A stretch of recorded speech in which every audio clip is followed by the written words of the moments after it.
कि जो president Biden है अमेरिका के सदर, उन्होंने एक डेमोक्रेटिक कांग्रेशनल कैम्पेन की एक कमेटी की रिसेप्शन में खिताब किया और उसमें उन्होंने जो एक बयान दाग दिया और कहा जनाब कि जो पाकिस्तान है ये basically Pakistan may be one of the most dangerous nation in the world जिसके nuclear weapons they are not incoherent. अच्छा मज़े की बात ये है कि ये जो स्टेटमेंट है कि that Pakistan is world's most dangerous nation, ठीक है जी, इसके जो न्यूक्लियर वेपन्स हैं विदाउट एनी कोहेजन है, ये statement international atomic energy agency की तरफ से नहीं आती, ये स्टेटमेंट यूएस डिफेंस डिपार्टमेंट की तरफ से नहीं आती। ये लोग इंतज़ार करते रह गए कि कब जो बाइडन का कॉल आएगा, कब जो बाइडन का कॉल आएगा, कब जो है नरेंद्र मोदी जी का फ़ोन आएगा, कब दुनिया के बड़े बड़े नेताओं का फ़ोन आएगा। जो बाइडन का हालांकि कॉल तो नहीं आया, पर एक स्टेटमेंट ज़रूर आ गया जिससे पूरे पाकिस्तान में हड़कंप मच गया। अब बात कुछ ऐसी है, इन लोगों को ये भी लगता है और ये उनको पता भी अच्छे तरीके से, अगर अमेरिका अपने पे आ गया, अगर पूरी दुनिया जो कि मानती है कि कभी भी पाकिस्तान अपने हथियार जो है न्यूक्लियर हथियार तालिबान को दे सकता है, पर उसका कह देगा जी चोरी होगा जी, हमारी तो कोई गलती नहीं है, उसके बाद पूरी दुनिया के लिए बहुत ज़्यादा खतरनाक स्थिति बन जाएगी। वो दिन कोई देखना चाहता है, इसलिए इनसे न्यूक्लियर हथियार भी छीने जा सकते हैं, जिसका इनको डर दिन रात सता रहा है। डेमोक्रेटिक हायरार्की होती है, जो एक्चुअली इन चीज़ों को जानते हैं। और अगर मैं चला जाऊँ थोड़ा अरसा पीछे कि स्टेट डिपार्टमेंट जो IEA international atomic energy agency है, उसने बड़ी तारीफ़ की पाकिस्तान के न्यूक्लियर वेपन्स की सेफ्टी एंड सिक्योरिटी के हवाले से। मेरी खुद भी जो रिसर्च है मास्टर्स की that is on nuclear non proliferation, तो मुझे थोड़ा-सा इस पे अंडरस्टैंडिंग है कि what goes around what comes around, ये क्या खाता होता क्या है, मतलब ये चलता क्या है इसमें। उन्होंने पाकिस्तान को देखा हुआ है कि आपने क्या किया है, ठीक है? सो ये बाइडेन भी is also coming from the same mindset और उनको भी यही है और ऊपर से फिर हमारे इमरान खान साहब सदके जाऊँ उनके, इमरान खान साहब वहाँ पैसे लगाते रहे ट्रंप को आगे फॉरवर्ड लेके आने में। बाइडेन साहब जब आया पावर में, बाइडेन साहब ने मुँह ही नहीं लाया। उन्होंने इमरान खान ने वहाँ पे कॉल जो है वो सुने रिक्वेस्ट डाली थी कि मेरे से कॉल पे बात करें, लेकिन उन्होंने कॉल पे बात ही नहीं की। पाकिस्तान है तो डेमोक्रेसी, लेकिन Pakistan stands out with the authoritarian states. हम इकोनॉमिकली वीक हैं, फाइनेंशियली डिपेंडेंट हैं, ग्लोबल इंस्टीट्यूशंस के ऊपर हमारी वो नहीं है। तो अब होता क्या है कि ये पाकिस्तान को जब मर्ज़ी जैसे उनका दिल करता है, वो अथॉरिटेरियन स्टेट में डाल देते हैं कि जी देखिए ये तो उनके दोस्त हैं। अब पाकिस्तान को तो चाहिए पैसा सानू तो दे दे पैसा, कतर साम हमें दे दे, कुवैत हमें दे दे, जड़ी जो भी हो जाए। ठीक है जी, वो जो मर्ज़ी दे दे। हमें तो इस चीज़ से कोई गर्ज़ नहीं होता, हमें चीनी दे देंगे, हमें तो पैसों से गर्ज़ होती है।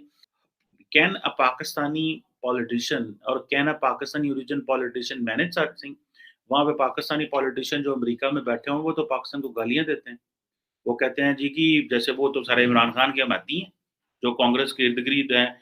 रिसेंटली मैं देख रहा था एक आई थिंक कैलिफोर्निया का एलए वगैरह लॉस एंजेलिस से कोई पाकिस्तानी कांग्रेसमैन बनने वाले हैं, कोई है नहीं है पाकिस्तानी होती। प्राइम मिनिस्टर शहबाज शरीफ जो है वो ऐड करते हैं, उसमें तमाम फेडरल मिनिस्टर्स जो इम्पोर्टेंट मुतल्लिका होते हैं, वो आते हैं, सर्विसेज़ चीफ्स आते हैं, इंटेलिजेंस एजेंसीज़ वहाँ पे आती हैं। तो बड़ा एक ज़ाहिर बात है, एक प्रॉपर एक फोरम है पाकिस्तान का सबसे बड़ा फोरम है फॉर द डिसीजन मेकिंग के अंदर। ख़ैर एनी हाउ अब ये चीज़ें जो हैं वो हम इसमें अपना हमने मज़ाक खुद उड़ाया हुआ है, एक तरफ कि हम ये चीज़ करते रहते हैं। इंडिया का इतना ज़्यादा असर-ओ-रसूख है कि अमेरिका के अंदर कि वो उनके एक जो इंस्टीट्यूशनल अपैरेटस है उसके अंदर उनकी पेनिट्रेशन है। पाकिस्तान की वो कोई पेनिट्रेशन नहीं है, पाकिस्तान को वो समझती कुछ नहीं है। हमें हमसे ना कांग्रेस मैनेज होती है, ना हमसे स्टेट डिपार्टमेंट मैनेज होता है। So this is very interesting जो इन्होंने चीज़ कर दी है and alarming for Pakistan as well that और ज़ाहिर बात है पाकिस्तान प्रोटेस्ट करेगा और फॉरेन ऑफिस की स्टेटमेंट भी आई एम 200% श्योर आएगी। लेकिन this was a political statement because it was said in Congress. अ, और ये कोई उन्होंने को पढ़ के शायद लंबी-चौड़ी तकरीर मेरा नहीं ख़्याल की होगी प्रेज़िडेंट बाइडेन ने। लेकिन let's see what is the reaction of the Pakistani government and follow up क्या आता है स्टेट डिपार्टमेंट से जब क्वेश्चन होंगे, तो मज़ीद इस पे बात क्या होती है। पाकिस्तान के पास कोई चॉइस नहीं होगी कि वो जनाब कोई ना कोई जो है वो मसला जो है वो हमारा चलता रहा करेगा और ये जो मसले हैं ये ख़त्म नहीं होने। अब देखिए ना कि अ, अब मैं इसको जो स्टेटमेंट है, इसको जो बाइडेन साहब की स्टेटमेंट है, मैं इसको उस तरह नहीं समझता कि ये एक सियासी स्टेटमेंट ये एक इंस्टीट्यूशनलाइज़्ड स्टेटमेंट नहीं है। 2-4 दिन, 10 दिन पहले तो आर्मी चीफ पेंटागन से के आ रहे हैं और बड़े ज़बरदस्त ताल्लुकात हैं। हम अफ़गानिस्तान से ज़्यादा देखे जाते थे, फिर हमारे अपने हालात पतले हो गए, जहाज़ गली-गली गोली-बारूद चला, ठीक है? न्यूक्लियर वेपन आपके पास होंगे तो दुनिया तो कहेगी यार ये की करन डए ने, किहड़े पासे जा रहे हैं, ठीक है जनाब? और फिर जब वो सारा आपका ख़त्म हुआ तो अभी वो तो उनके माइंडसेट में तो वही है। तो बाइडेन ने जो स्टेटमेंट दी है ये basically he just give it from the point of the reference कि उसका माइंडसेट जो शुरू से वो जो कांग्रेस के लोगों का है वही है। अब पाकिस्तान के बारे में अब उन्होंने देखा है पाकिस्तान को बनते पाकिस्तान के nuclear program, cold war, Pakistan का न्यूक्लियर प्रोग्राम, फिर हमारे ऊपर सैंक्शंस। तो वो जो पुराने कांग्रेस के लोग हैं, उनका माइंडसेट पाकिस्तान के बारे यही है और फिर हम सारा टाइम ज़िंदगी एसोसिएट ही अफ़गानिस्तान के साथ हुए हैं और हम चाहते हैं कि हम एसोसिएट किया जाए। हमें चाहते हैं कि हमें एसोसिएट किया जाए अफ़गानिस्तान से बिकॉज़ वहाँ से पैसा मिलता था। हम चाहते ही नहीं कि हम आईटी से एसोसिएट हों, हम चाहते ही नहीं हम टेक्नोलॉजी से एसोसिएट हों। उधर से पाकिस्तान के अंदर हम अपना मज़ाक खुद भी उड़ाते हैं। उसकी वजह ये है कि अभी मैं देख रहा था कि जो पाकिस्तान की नेशनल सिक्योरिटी कमेटी है, उसने कहा ये जो बढ़ते हुए टेररिज़्म के जो रिसर्जेंस है टेररिज़्म की, इसको हम आयरन हैंड से डील करेंगे। अच्छा, अब वो कह रहे हैं जी कि पाकिस्तान अब स्वात में और इन इलाकों में जो है वो ये दोबारा जो है वो चीज़ें ठीक वो आने शुरू हो गए हैं, दहशतगर्द आने शुरू हो गए हैं। पता है कि यूएस का एक एक कांग्रेसमैन है स्टीव शोबर्ट क्या नाम उनका I don't know how to pronounce it. उन्होंने कहा जी कि एक इंडियन ओरिजिन के एक और कांग्रेस वुमन आई थिंक रो खन्ना, उन्होंने एक बेसिकली लेजिस्लेशन जो यूएस हाउस ऑफ रिप्रेजेंटेटिव्स में अनाउंस लेके आए हैं जिसमें कहा जी पाकिस्तान आर्मी के अगेंस्ट जो है ना उसको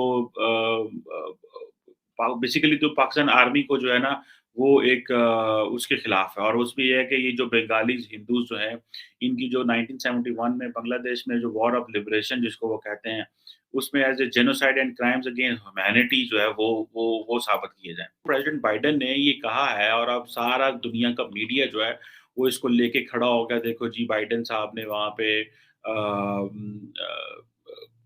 ये बातें की। अब ये बेसिकली जो मुझे एक अंडरस्टैंडिंग है वो ये है कि वो जैसे अमेरिकन्स हैं ना अगर आप उनको देखें अगर for example national security strategy 2 दिन पहले आई, तो उसमें उन्होंने चाइना को टर्म किया एज़ ए अथॉरिटेरियन स्टेट। सबसे पहले तो फेंकने की भी एक हद होती है। चीमा ने क्या बोला इस वीडियो में, कमर चीमा ने, कि इमरान खान साहब जो थे वो पैसे लगाते रहे ट्रंप के ऊपर।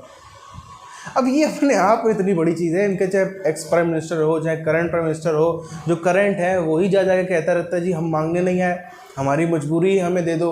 और ये व्यक्ति कह रहा है कि इमरान खान जो था वो पैसे लगाता रहा ट्रंप के जीतने के ऊपर। अब इससे बड़ा मजाक तो खैर शताब्दी में कोई नहीं हो सकता। पर इसके आगे चले हम तो जिस तरह से पूरी दुनिया जानती है कि इनकी हैसियत भी नहीं थी एटम बम बनाने की और ना ही इन्होंने खुद से बनाया भी है। अब किसने इनको दिया, जहाँ तक जो दुनिया भर के विशेषज्ञ इशारा करते हैं, उस टाइम पर अमेरिका और भारत का इतना ज़्यादा विवाद था। आप सबको पता है हमने किस तरीके से अमेरिका से छुप छुप कर न्यूक्लियर परीक्षण जो है वो किया था, सिर्फ भारत को दबाने के लिए, क्योंकि अमेरिका और कुछ कर नहीं सकता था। इसलिए विशेषज्ञों का ऐसा मानना है कि अमेरिका ने ही गुपचुप तरीके से टेक्नोलॉजी इनको दी और बाकायदा उसका रॉ मटेरियल भी इनको दिया।